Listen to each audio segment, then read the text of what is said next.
All right, well, dealing with a broken refrigerator, a stolen car, and a flooded office apartment, it's enough to make anyone stressed out. For one family in Parkston, though, it all happened in the time span of just a week. KELOLAND's Lauren Solich tells us how much Tim Weidenbach and his family stayed optimistic through it all and continue to help others despite their personal challenges. To say Tim Weidenbach and his family had a stressful end to 2022 would be putting it mildly. It started the week before Christmas when their refrigerator broke and they lost all of their food. And then after just spending $1,000 to repair their Dodge Durango on the 21st, it was stolen from their backyard in Parkston on the 23rd. But that's not where the bad luck ends.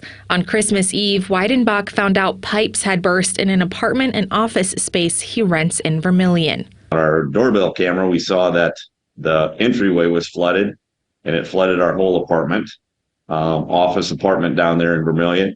So that also happened on Christmas Eve. And then we did get the vehicle back. It was found on the 26th, but it was totaled out. It was trashed on the inside. The bumpers, front and back bumpers, and one of the side panels is damaged. And obviously, there's the power steering and transmission are messed up in it. So it's been a wild few days anyway. But despite the craziness, Weidenbach and his family still found time to help others.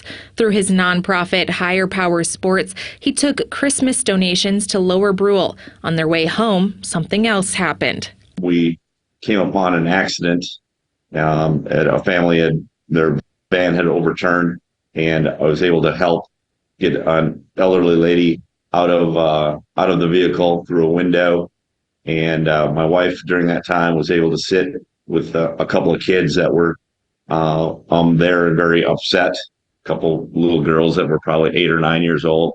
Helping others amidst their own challenges. There were times of question, doubt, feeling sorry for myself. And during those times, obviously my wife's been a rock through this and has helped put things in perspective and, kind of tap me on the shoulder and say, hey, we can do this. We can keep going on. The beginning of the Weidenbach's 2023 will include cleaning that flooded apartment and deciding how to handle their returned but damaged vehicle. However, they stay optimistic. Those things that happened were still okay. And, we're still able to help a lot of people throughout the holiday season.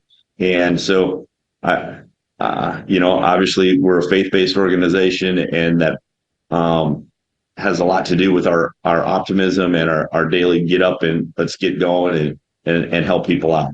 In Sioux Falls, Lauren Solich, KELOLAND News. And Weidenbach thanks everyone at Higher Power Sports, South Dakota Fellowship of Christian Athletes, and Nation of Coaches Ministry for their help this past month. To learn more about the work that he does, visit the story on KELOLAND.com.